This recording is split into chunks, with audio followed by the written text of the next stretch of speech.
when we're thinking about compliance, that's the actual written content of how you are getting the user to buy into that information. The privacy piece is how you protect the information once given.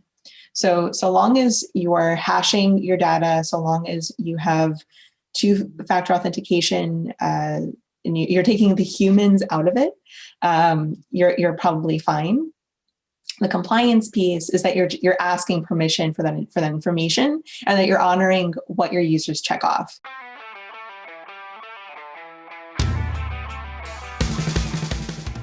Welcome to the B2B Digital Marketer Podcast, a podcast helping you to end your struggle with digital marketing, helping you to pave a new and better path to target and capture your ideal customer. Each week, we teach you how insiders and experts debunk the dreary and become engines of innovation. Now, here's your host, Jim Rembach.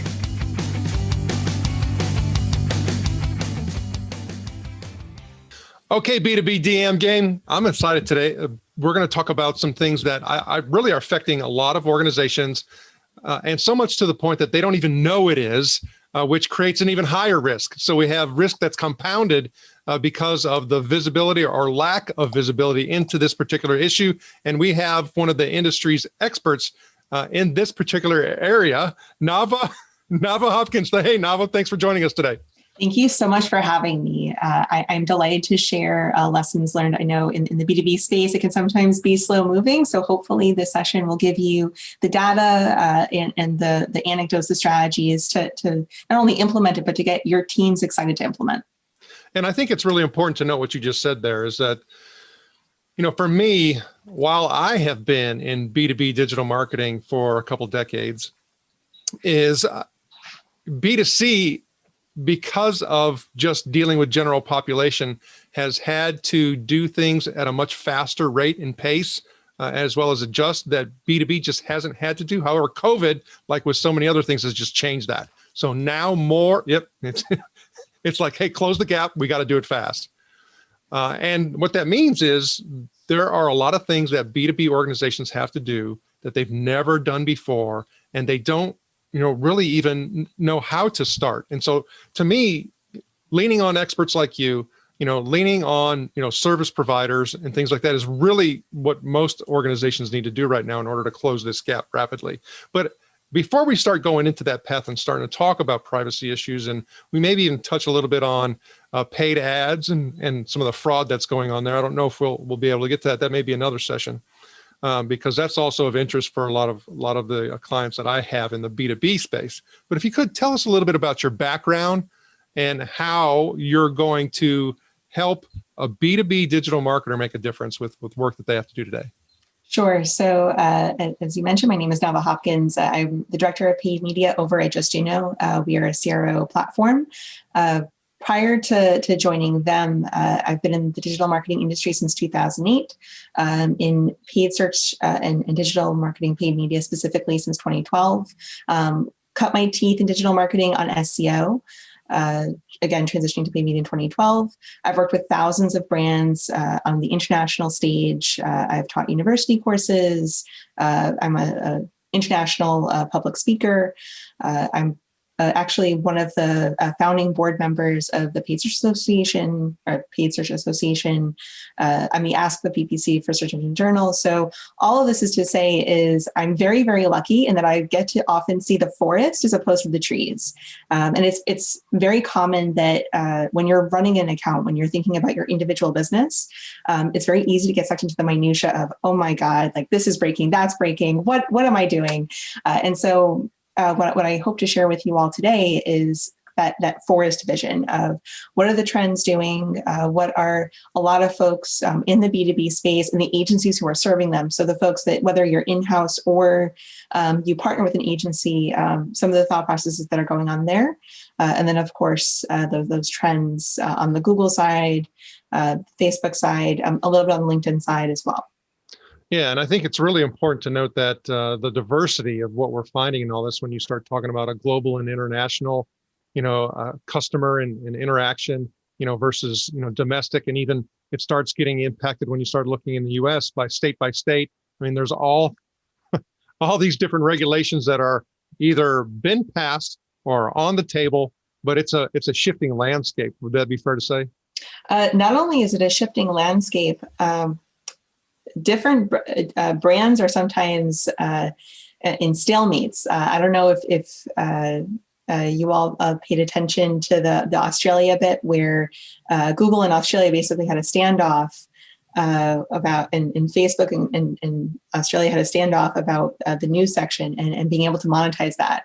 Google caved in first, and then Facebook followed. But there was a period for about like a week, 2 weeks, where you could not access the news on Facebook, which we can debate whether that's still true or not. But in terms of how much regulation is part of the equation, we definitely want to think in terms of 1 to 2 quarters ahead, while setting the foundations for a great customer journey. Because as much as, yes, there's a lot in flux quarter to quarter, you also are, so long as you're taking care of your customers, so long as you are doing right by your end users, as long as you're doing right by your employees, ultimately it will all come out in the wash. But in terms of actual actions taken, where we might have been able to plan, say, 2-3 years out, we're really back to going 1 to 2 quarters out is a safe space. Okay, so that leads me to the question that I would like to ask everyone is that, what questions should a B2B digital marketer be asking themselves right now? So the first is, what does my user acquisition compliance look like? And what I mean by that, are we currently compliant with CCPA, GDPR, the UK's version of GDPR's lead gen email collection? Do we have that global site tag on? That's Google's first party compliant tagging, or are we still in the old version? We want to think about how have we set ourselves up to be ready for that privacy first world, and have we confirmed those permissions? There is a user experience component to this, of how much is it annoying to have a big pop-up or a wall of text coming out in front of us, and maybe are we thinking about the user experience? But we definitely want to make sure that we have gotten consent from our customers to track their behavior, but also to use the information that they share with us, not just in an email campaign to track the sale, but also maybe in advertising to plug that into the ad spend. When you start talking about this compliance component, people start, thinking, like you were mentioning, maybe, just say 6 months out, versus a year out. However, when you start looking at the snowball effect, that often takes place with a lot of these privacy issues and passing of legislation, because you have legislators that are very, very far removed from a customer interaction. It's so infuriating. They don't know the right questions to ask. And so you sit there watching Senate hearings where you have Google, Facebook, Microsoft, and they ask stupid questions as opposed to, so how can brands create better customer experiences? Like, how can we make sure that we're giving users full control over their data, and that users can see the full width and breadth? Google releasing those customer profiles, that DuckDuckGo made a big thing about this, where Google collected all this information, and up until very recently, you had no idea. So you want to make sure, not just from a technical standpoint, but from a PR standpoint and from a brand integrity standpoint, you're very upfront, and you're on brand, wholesome delivery of collecting that information, but that you're proactively engaging your consumers. You're not reactively responding to a privacy breach or anything like that. We often hear, of course, mentioned privacy breach, those types of, those things occurring for the significantly and larger brands. But we've also seen where some, suppliers and providers of products and services to some of those larger brands, that's the doorway that people have gotten into. Also, there's privacy risks associated with that, and how, those organizations may be collecting. But when I start thinking about, you talk about that customer journey and that buyer journey, is it a situation where that's just a big organizational problem? Because if there's going to be, litigation, if there's going to be action taken, they're really just going to go after the deep pockets. Is that true? I don't think it will be. And here's why. It's a lot easier to go after a company that isn't going to have the big pockets for a lawyer for the scare tactics, like where they think that they'll lose. It's a lot easier to go after the little guys. So with that said, you want to make sure that you have all of that data protected. You also want to make sure that you have two-factor authentication turned on everywhere, whether you're leveraging a solution like Okta, love Okta, whether you're leveraging a solution for your password protection, whether you're Google, Microsoft, Facebook, all the ad platforms have a two-factor authentication option. You must turn that on. In addition, so this is a shameless plug for Just but one of the ways that you can have privacy risks is actually when you have exporting emails that you've earned and passing them into the ad platform. You want to make sure that whatever solution you use, Just is a solution that does this, is hashing that email information, that the sync, there is no possibility that a human error component can enter into the equation. So you want to make sure that it's automatic, that it's hashed, and that there's no possible way that humans can muck it up, because oftentimes privacy compliance issues come in where there's more human interaction on the data. Human interaction should be on the creative. Human interaction should be on the targeting. We definitely want to make sure that we're keeping humans out of the data. Well, when you say that, I start thinking about, is it reflective that a company has some risks? Like, for example, all of us may have experienced where maybe you get a piece of mail from an organization, but it has somebody's name on it that is not yours, but it's obviously, information that is supposed to go to you. Is that kind of a red flag, or are we talking about something totally different when we start talking about data integrity? So what I'm specifically talking about is when you are doing lead capture, you have any lead capture on your site, whether that's for booking appointments, whether that's for joining a mailing list, whether that's for signing up for a newsletter, a white paper, what have you. You should make sure that you have the user check off ABC. I am okay with all of this, none of this for sharing.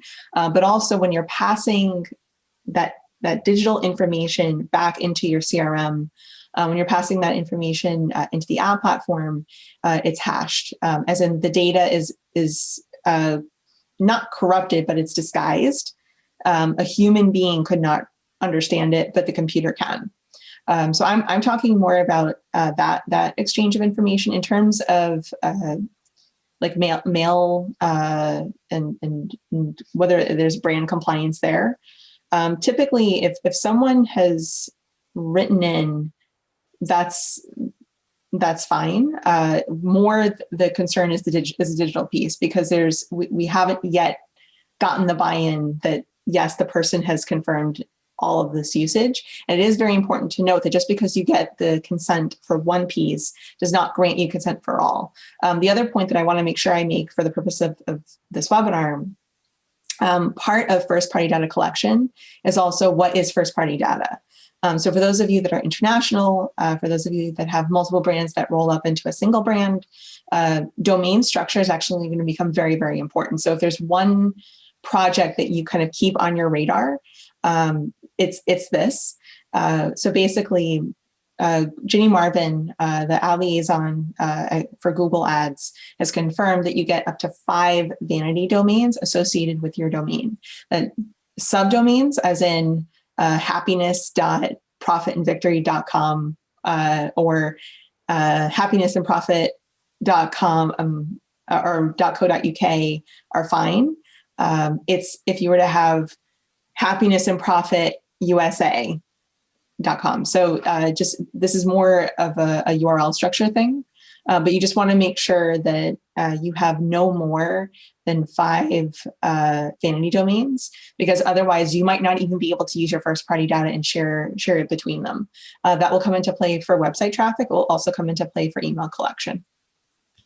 My gosh, when I start thinking about this and I start looking at the the separation, I start thinking and hearing, more you talking about more of that B2C type scenario. But you do have some larger brands that are collecting a lot of data and information that are B2B, on their website. So if I start thinking about it from a buyer journey perspective, how does the different touch points, and you kind of alluded to her earlier, how does the different touch points get affected when I am, providing multiple products and services? So somebody may come in to me initially and so, okay, I have the compliance, for this particular product, but now they're going to a new product that we acquired and they're wanting to get information on that. I mean, how many validations that we have to go through? So this is where I have this hypothesis that the technical SEOs are going to be super happy in a couple of months because all of the domains are going to be doing migrations. So basically, when you're thinking about paid media, there are certain rules of engagement.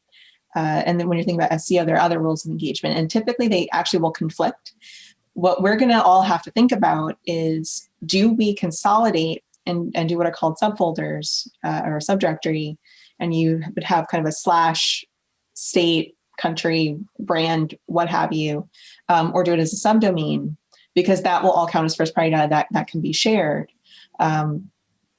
Where you would run into trouble is if you acquire a brand and it's allowed to keep its domain, but you say you have 20 brands, you're going to run into trouble. So that's where you might have to kind of pick and choose what domains get to feed into each other. What does that conversation look like? What does that infrastructure look like?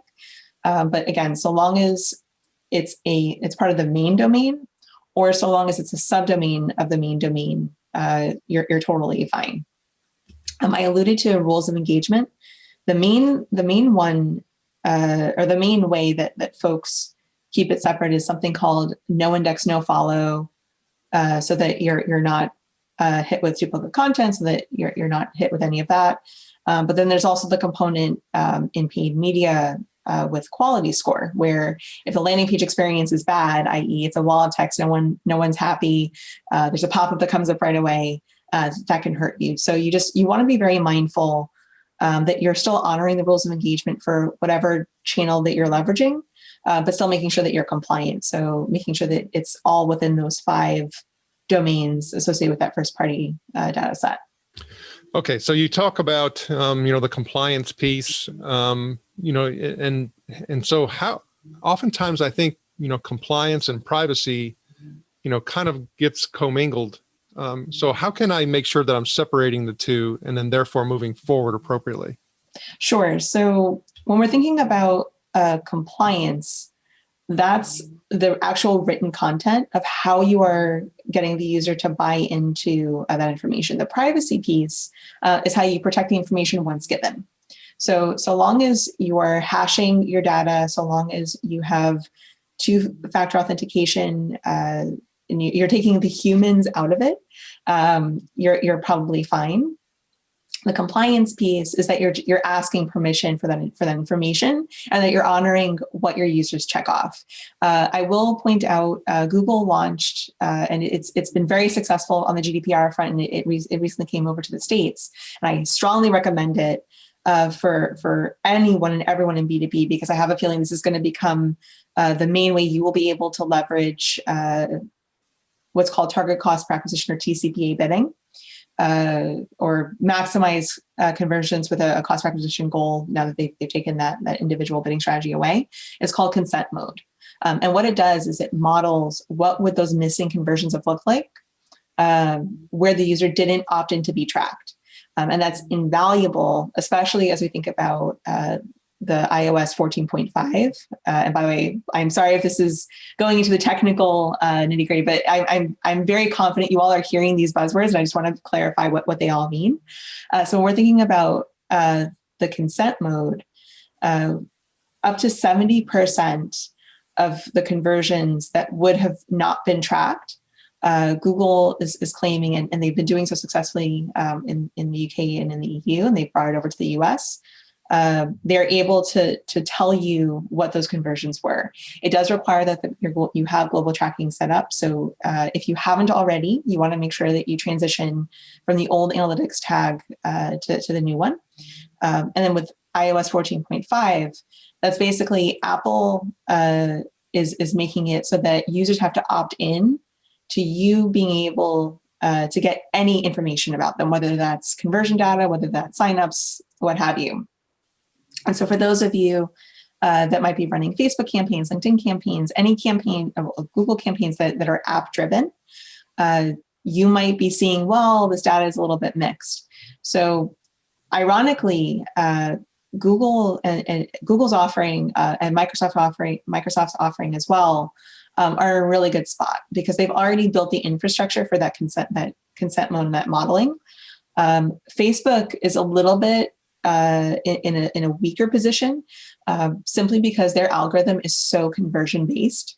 And so when you see those wide swings in performance, it's part of it is just you're getting the same performance, you're just not tracking the conversions, but the other part of it is their algorithm needs conversion data. So it just went live last month. Brands have been throwing hissy fits about it. So if this is probably for those of you that are risk averse, let Facebook work itself out for a bit. Focus a little bit more heavily on Google, LinkedIn, Microsoft.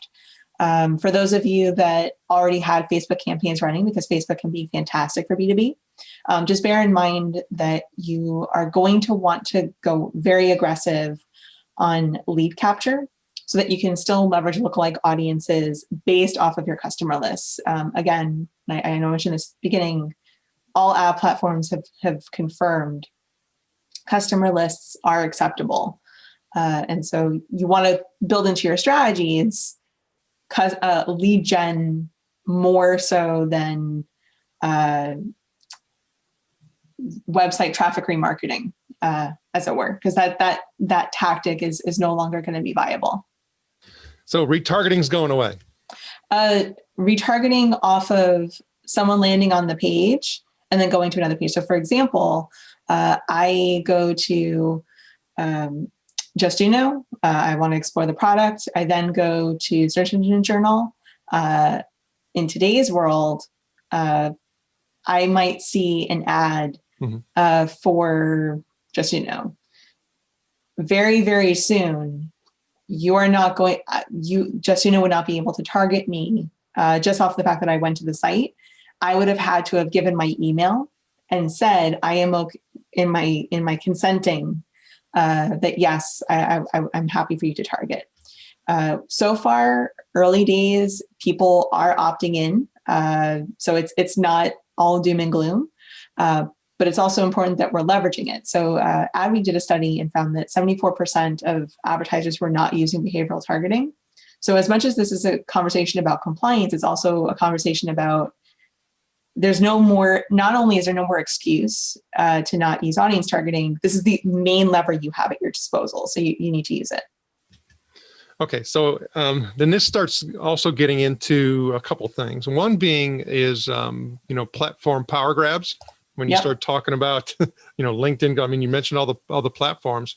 How much more are they making these closed systems to where, you're going to have to use paid ads with them? I mean, you're not going to have any choice. I mean, is this an ad revenue opportunity for them too?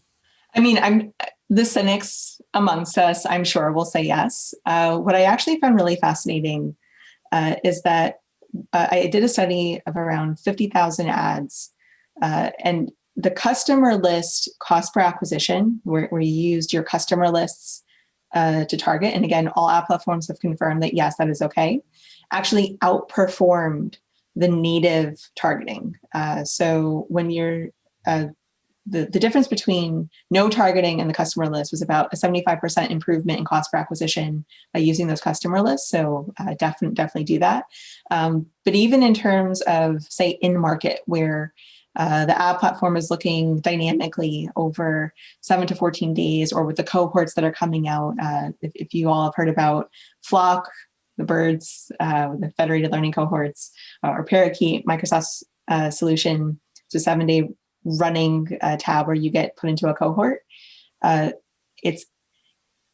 is possible for those to be successful, but they're not going to be as powerful as the customer list first party data. And all ad platforms have confirmed that, yes, you will be able to do it. So I think there is something to be said for the ad platforms not blocking us out entirely, and not saying, nope, give us your money. It's a black box. You just got to trust us.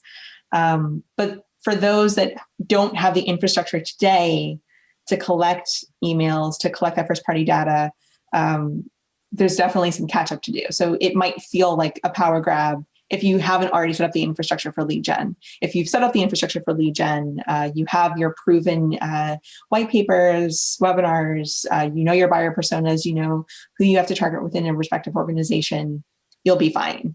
It's those that maybe don't have that infrastructure in place that will be in a bit of a scramble. Well, when you start talking about that, and I start thinking about what B2B organizations are going to have to move into more so than they had before, is when you talk about the whole list thing, is typically B2B organizations are always dealing with secondary and tertiary email addresses, right? Because people aren't going to give their primary if they're just in the early stages, of their buyer's journey. And so then you start looking at, degradation, of click-through rates and all of those things. I mean, bounce rates go up. I mean, what is the negative side to having to go down this path? To me, I see a couple, but with your expertise, you may be able to see ways to overcome them or things differently than I do. Well, so, it all comes down to creative. People are fundamentally lazy. They like to do simple ads, simple messaging, and so you might feel like the click-through rate or the engagement rate is lower if you do average ads. So the average ads that you're used to run, where you would nag someone throughout the internet, those will perform worse. But when it comes to really creating the right creative, whether it's visual, whether it's a text ad, and placing that in front of the ideal customer, whether it's leveraging Microsoft and their LinkedIn targeting so that you get the cheaper rates, because LinkedIn is a little more expensive buy than other platforms, whether it's proving your content out on a cheaper platform like Facebook and Instagram, and then porting it over. There are ways around the expense or the click-through rate degradation. I do want to bring up ad platforms have somewhere between a 70 to 80% match rate to the emails that you'll put in against finding that ideal customer. So as much as it might feel like, well, I have a list of 5,000 Gmail addresses, that's not terribly helpful for my work purchase. What's interesting is that as long as that email is logged in at some point within that computer, the ad network is still able to match it. So you are still able to capture that user. And in terms of click-through rate, it really, again, I know I said this before with creative, it comes down to writing good ads. If you write good ads, you'll get a good click-through rate. If you write bad ads, maybe you delegate it to the machine. The ad platforms will write your ads for you and they will be average. So it all comes down to where you want to invest your time. Well, and as you're saying there too, I think it's going to put a higher level and degree of importance on, testing. 1,000%. And this is actually very important. Different ad networks and different channels are going to have different timetables. So where you might need to let something run for, say, a month, 2 months, depending on your ad spend on the Google side, because Google likes old things. Facebook likes new things. So you just want to make sure that you're accounting for that.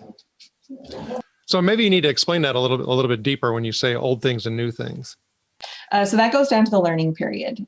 So all ad platforms have a learning period, but the way the algorithms function for certain networks, they will value something that has lots and lots of data behind it. They'll be predisposed to put the budget behind it. They'll be predisposed if there's a campaign that's old and you add an ad group into that campaign versus starting a brand new campaign, that ad group, depending on how many ad groups are in there, might perform better than the brand new one.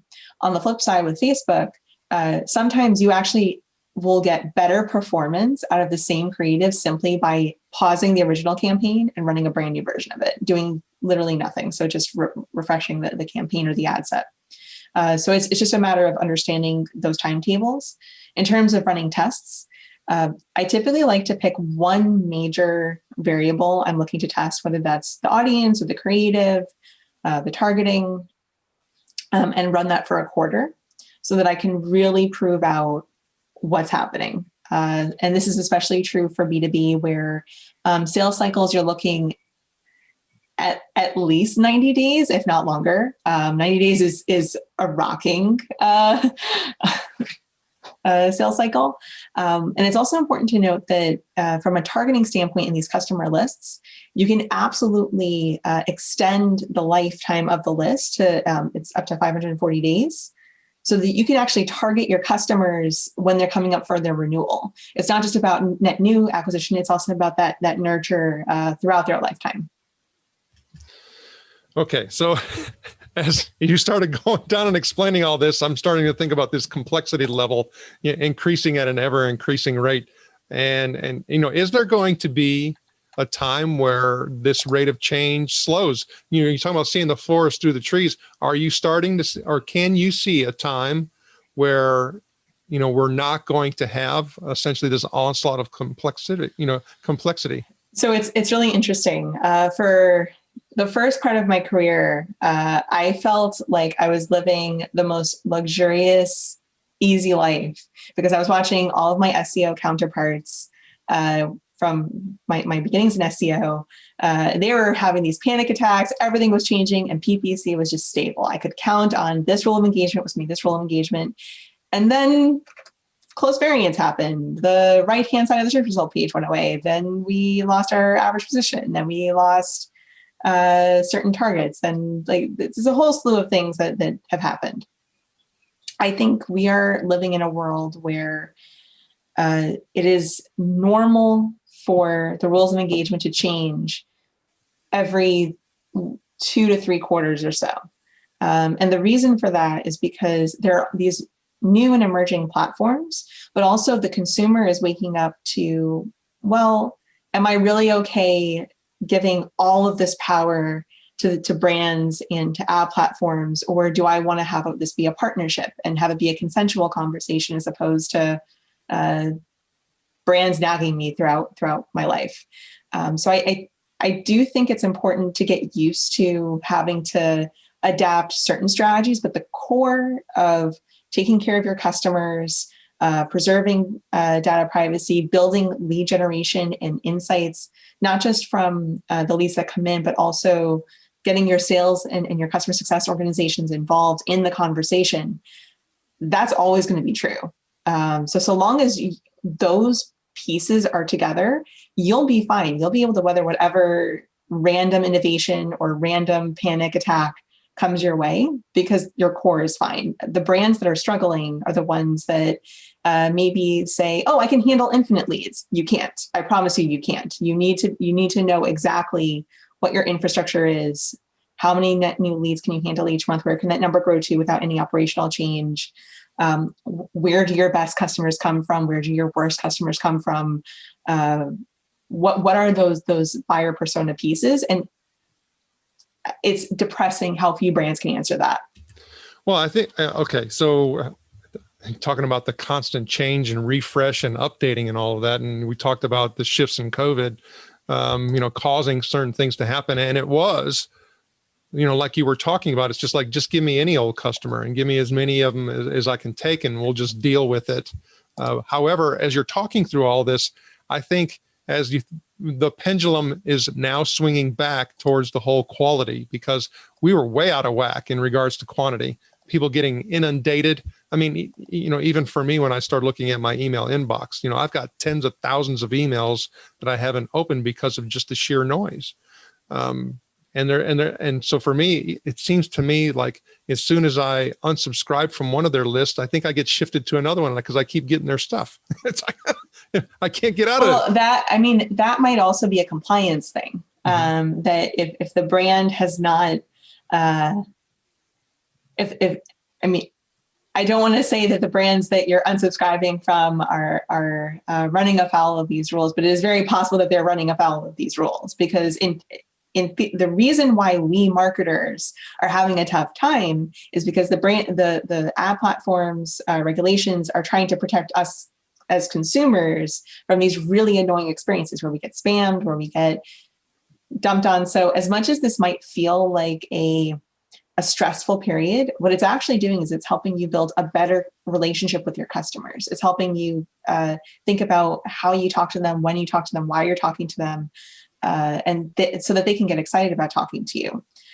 One thing I actually find really interesting, I did a course for SEMrush, and I was asked to give a quote of what is the value that you will get out of taking this course.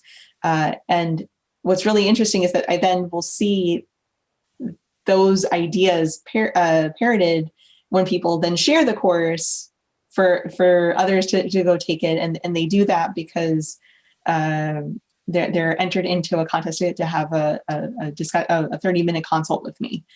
So it's like building in those value adds, not just from when you acquire them first on that initial touch, but what kind of value adds can you build into that conversation? How can you make it as simple and easy as possible for people to become brand advocates? Because if someone's a brand advocate, they're going to look forward to the email. If someone's on the fence, they're going to be annoyed by the noise.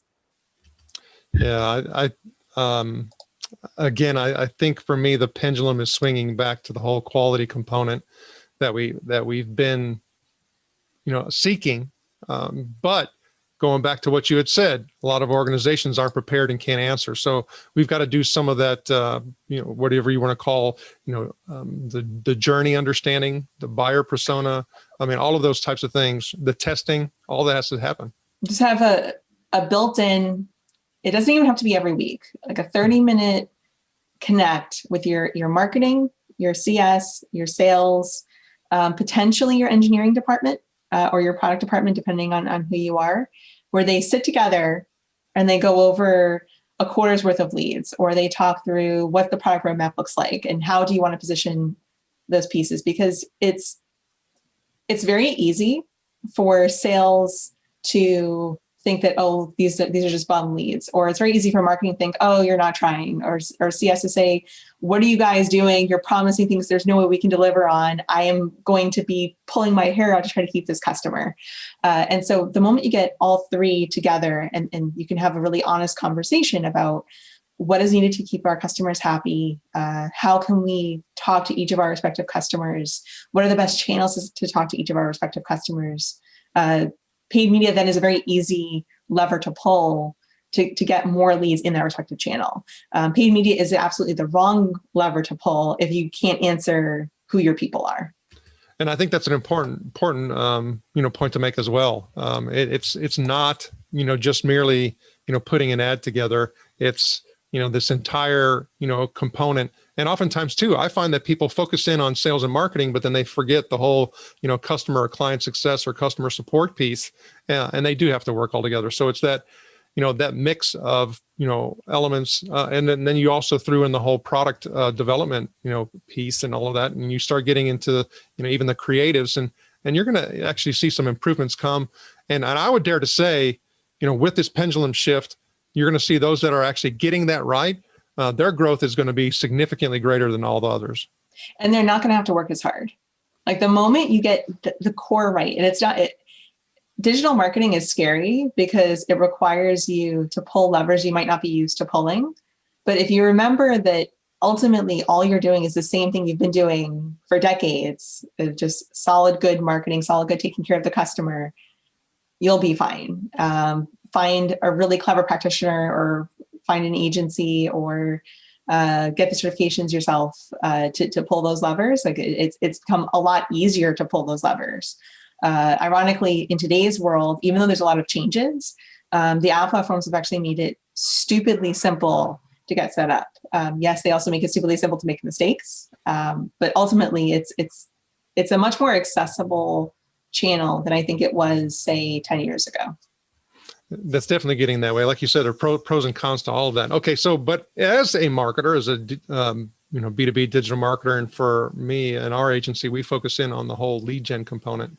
How do we get people to convert through the process faster? So all of these components that you're talking about become critically important for that to occur, because otherwise your timeline and your sales cycle is significantly longer if there's a whole lot of friction points within it.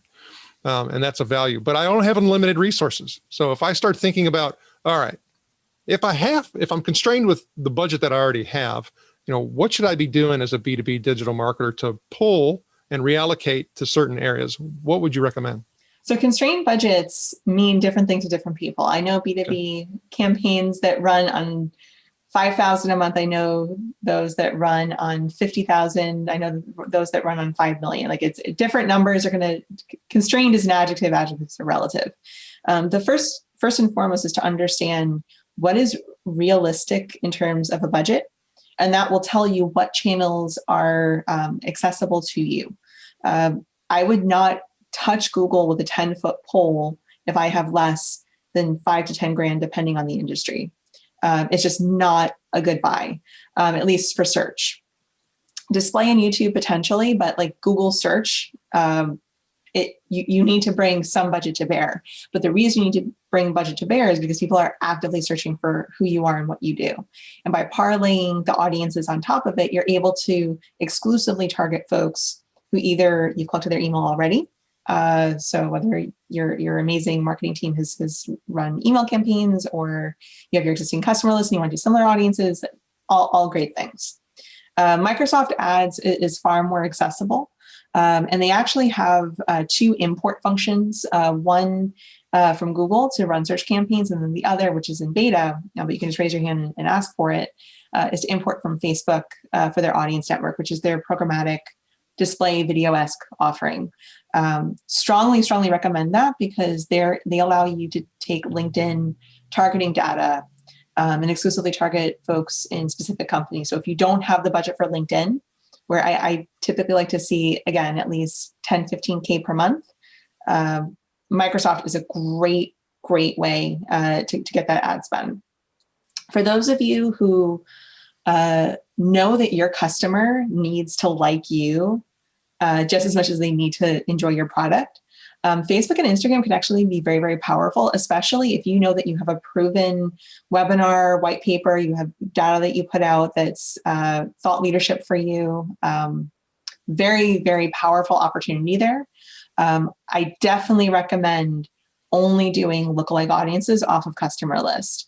What they call broadience tends to underperform quite a bit, but you absolutely can get wins there.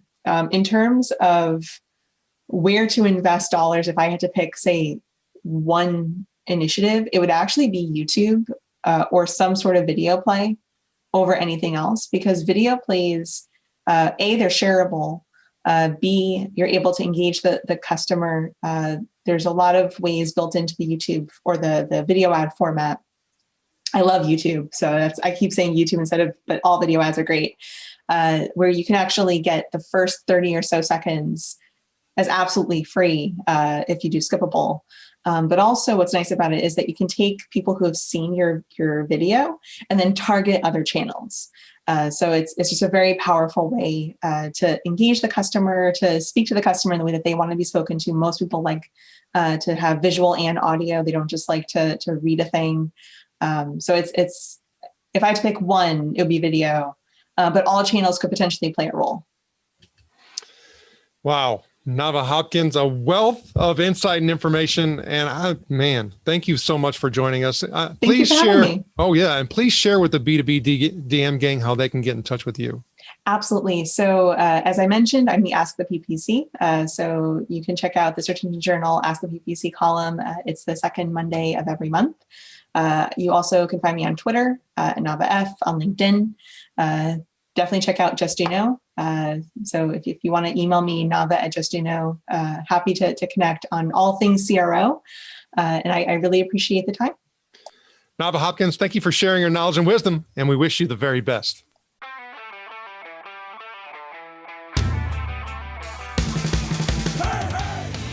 Thank you for joining us. Go now to join the B2B DM gang in the B2B Marketer LinkedIn group, where you can connect with other B2B DM disruptors and get access to our B2B DM cheat sheets, checklist, and guides.